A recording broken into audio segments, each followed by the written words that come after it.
रात का सन्नाटा चारों ओर फैला हुआ था। ट्रक हाईवे पूरा सुनसान था। चारों ओर ठंड से हाड़ कपा देने वाली ठंड चल रही थी। हाईवे के चारों ओर घना जंगल था। उसी हाईवे पर एक मर्सिडीज दौड़ रही थी। उसमें 3 लोग सवार थे, राहुल, निधि और उनकी 10 साल की बेटी तानिया। राहुल अपने दोस्त सैफ के घर ईद की पार्टी में शामिल होने के लिए गया था और पार्टी करके घर लौट रहा था। निधि ने मुस्कुराकर ड्राइव करते हुए राहुल से कहा, कुछ भी कहो राहुल, आज तो ईद की पार्टी में मजा आ गया। हाँ, मेरा दोस्त बहुत ही बिंदास और हंसी मजाक करने वाला व्यक्ति है। मैंने देखा उसके घर पर शहर की एक से एक बड़ी हस्ती थी, मगर फिर भी वो उन सबको इग्नोर करके हमें इम्पोर्टेंस दे रहा था। हाँ, देगा क्यों नहीं, आखिर मेरा दोस्त जो है।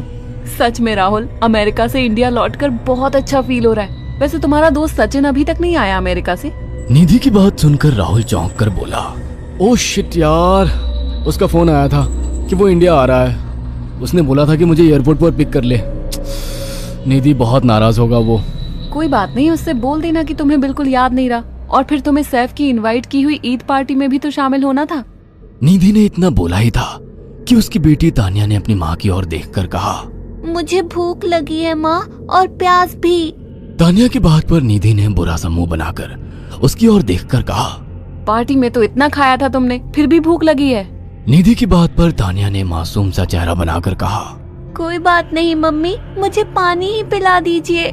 कितनी बार बोला है मुझे मम्मी मत बोला करो। पानी अभी नहीं है, आगे जाकर कोई शॉप पड़ेगी तो बोतल खरीद के दे दूंगी। निधि की बात पर राहुल ने मुस्कुराकर कहा, छोटी बच्ची है निधि, इतना नाराज होना सही नहीं है। राहुल ने इतना कहा ही था कि अचानक एक काली परछाई राहुल की कार के सामने आकर खड़ी हो गई। राहुल के पैर अचानक ब्रेक पर पड़ गए।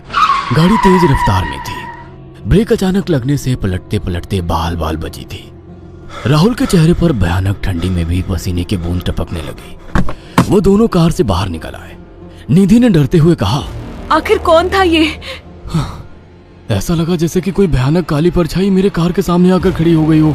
वह दोनों काली रात के सन्नाटे में इधर उधर देखने लगे। तभी निधि को एक घने पेड़ के पास 2 चमकीली हुई आंखें दिखाई दी। उसकी आंखें बिल्कुल भेड़ियों की तरह लग रही थी। निधि ने चीखते हुए राहुल से कहा, राहुल देखो कौन है वो, जल्दी से गाड़ी में बैठो, मुझे बहुत डर लग रहा है। राहुल ने उस तरफ देखा तो उसके रोंगटे खड़े हो गए। वो दोनों गाड़ी के अंदर बैठने ही वाले थे कि अचानक एक अजीब सा चेहरा वाला भयानक सा आदमी बिजली की रफ्तार से उनके सामने आकर खड़ा हो गया। राहुल ने देखा कि उसका चेहरा बिल्कुल सड़ा हुआ था और उसकी आंखें भेड़िए की तरह चमक रही थी। उसके लंबे लंबे बाल उसके कंधे तक आ रहे थे और उसके दांत भेड़िए की तरह बाहर की ओर निकल रहे थे। हाथों की जगह नुकीले पंजे थे। राहुल को देखकर अजीब से अंदाज में हंसने लगा, मगर जैसे ही राहुल की नजर उसके कपड़ों पर गई, राहुल की आंखें फटी की फटी रह गई। वो हकलाते हुए बोला, भाईजान, भाईजान, मुझे माफ कर दो, मुझे छोड़ दो। राहुल ने इतना कहा ही था कि अचानक उस अजीब से दिखने वाले भयानक आदमी ने अपने पंजों से राहुल की गर्दन कसकर पकड़ ली और एक ही सेकंड में उखाड़ कर जमीन पर फेंक दी। राहुल के धड़ से लाल रंग का खून का फुहारा फूट पड़ा। इस भयानक मंजर को देखकर निधि के गले से एक जोरदार चीख निकल गई। निधि इससे पहले भागती कि अचानक उस भयानक दिखने वाले आदमी ने निधि को पकड़ लिया और अपने नुकीले पंजे उसके पेट में गड़ा दिए और उसकी अतड़ियां बाहर निकाल दी। निधि की एक दिल दहला देने वाली चीख सन्नाटे को चीर गई। अचानक हवा का एक बवंडर उठा और वो भयानक सा दिखने वाला व्यक्ति देखते ही देखते बवंडर के साथ गायब हो गया। तानिया ने डरते डरते निधि के मोबाइल से पुलिस और सैफ को बुला लिया और कुछ ही देर में वहां चारों ओर पुलिस की गाड़ियां थी। पुलिस ने राहुल के दोनों दोस्त सैफ और सचिन को वहीं बुला लिया। इंस्पेक्टर अर्जुन ने दोनों से कहा, मैंने ऐसी हत्याएं अपने करियर में कभी पहले नहीं देखी। ये काम तो ना किसी जानवर का लगता है, ना ही किसी इंसान का।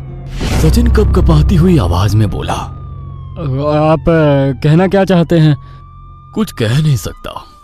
जिस किसी ने भी इन दोनों को मारा है उससे एक बात तो साबित होती है कि वो इन दोनों से हद से ज्यादा नफरत करता था। अब सारी सच्चाई तो ये बच्ची ही बता सकती है। इतना बोलकर इंस्पेक्टर अर्जुन तानिया के पास चला गया, जो बेहद डरी हुई थी। तानिया ने आंखों देखी सारी घटना इंस्पेक्टर अर्जुन को बता दी। तानिया की बात सुनकर इंस्पेक्टर अर्जुन कंफ्यूज चेहरा लेकर मोबाइल पर किसी से बात करने लगे। सचिन इंस्पेक्टर के पास आ गया और सैफ भी डरता हुआ इंस्पेक्टर अर्जुन के पास आकर बोला, क्या हुआ इंस्पेक्टर? तानिया ने क्या बताया? उसने जो बताया वो काबिल यकीन नहीं है। उसकी बात पर किसी भी तरह से यकीन नहीं किया जा सकता। फिर भी कुछ तो बताया इंस्पेक्टर। हाँ, उस बच्ची के मुताबिक एक भूत ने निधि और राहुल को बड़ी बेदर्दी से मारा है।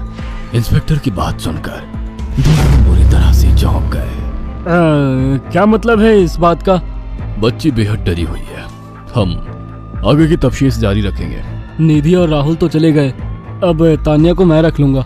नहीं नहीं, राहुल मेरा अच्छा दोस्त था। तानिया अब मेरे साथ रहेगी। देखिए, बच्ची के माँ बाप अब इस दुनिया में नहीं है और आप दोनों भी शादीशुदा है। मुझे नहीं लगता कि आप दोनों बच्ची की सही से देखभाल कर सकते हैं। मेरी कोई औलाद नहीं है। मैंने अपनी पत्नी को फोन कर दिया है, वो भी IPS ऑफिसर है। ये बच्ची आज से मेरे साथ रहेगी। उसका मासूम चेहरा मेरे दिल में उतर गया है। अब तुम दोनों जा सकते हो। पूछताछ के लिए मैं जब भी तुम्हें बुलाऊं तुम दोनों आ जाना। इंस्पेक्टर ने ये बात बोली ही थी कि अचानक वहां पर मौसम बदल गया। चारों ओर काली घटाएं छा गई और एक भयानक बवंडर उठा और देखते ही देखते सब पुलिस वालों के सामने वो भयानक चेहरे वाला आकार सबके सामने खड़ा हो गया। उसको देखकर सबके रोंगटे खड़े हो गए। देखते ही देखते उसने अपने भयानक पंजे सैफ की आंखों में डालकर उसकी आंखें निकाल ली। सैफ ने चीखते हुए वहीं दम तोड़ दिया। उस भयानक आदमी को देखकर सचिन उसके पैरों पर गिर गया। तुम तो भाईजान से कपड़े पहने हो। मैं समझ गया, तुम भाईजान हो। मुझे माफ कर दो भाईजान, मुझे यहाँ से जाने दो। मैंने कुछ नहीं किया था। वो भयानक चेहरे वाला गुर्राते हुए बोला, बता इन सबको कि ये सब इतनी भयानक मौत क्यों मरे। सचिन दौड़ता हुआ इंस्पेक्टर अर्जुन के पास गया और बोला, मैं जानता हूँ इसने इन तीनों को क्यों मारा। इसका नाम भाईजान था। जब ये जिंदा था ये किसी का भाई किसी की जान था। बहुत साल पहले ये हम सबका बहुत अच्छा गहरा दोस्त और बिजनेस पार्टनर था। ये सबकी बहुत मदद किया करता था। इसकी प्यारी सी बेटी थी तानिया, जो इस वक्त कार के अंदर बैठी हुई है। ये इसी की बेटी है। भाईजान अपने सारे पैसों से एक बहुत बड़ा हॉस्पिटल खोलना चाहता था जिससे गरीबों का मुफ्त इलाज किया जा सके, मगर हम तीनों इसके लिए तैयार नहीं थे। हमारी नीयत उसकी दौलत पर खराब थी और एक दिन हम सब धोखे से ईद के दिन भाईजान को यहाँ ले आए और इसे मारकर फेंक दिया। तो फिर तुम सबने इसकी बेटी को क्यों जिंदा छोड़ दिया? हमें बाद में पता लगा कि भाईजान ने सारी जायदाद अपनी बेटी के नाम कर दी है, इसीलिए हमने भाईजान की पत्नी को भी मार दिया। और तानिया का तुम 18 साल की उम्र पूरी करने का इंतजार कर रहे थे ताकि सारी जायदाद अपने नाम करा सको और बाद में उसे भी ठिकाने लगा सको। इसी के लिए तुम दोनों इस मासूम बच्ची को अपने साथ रखने की जिद कर रहे थे। जी, आपने बिल्कुल सही कहा। हम तानिया को भी इसी जगह लाकर मार देते। सचिन की बात सुनकर इंस्पेक्टर अर्जुन की आंखों में खून उतर आया। इंस्पेक्टर अर्जुन के कुछ कहने से पहले ही भाईजान बिजली की रफ्तार से इंस्पेक्टर अर्जुन की आंखों के सामने से सचिन को पकड़कर ले गया और उसके शरीर के टुकड़े टुकड़े कर दिए और हवा में उठे एक तेज बवंडर के साथ गायब हो गया। सारी घटना इंस्पेक्टर अर्जुन की आंखों के सामने हुई थी। तानिया को इंस्पेक्टर अर्जुन और उसकी पत्नी ने अपनी बेटी की तरह पाला। अगर आपको हमारी ये कहानी पसंद आई हो तो इसे लाइक और शेयर करना ना भूलें। साथ ही ऐसी और नई कहानियों के अपडेट्स पाने के लिए हमारे चैनल अक्षु टीवी को जरूर सब्सक्राइब करें।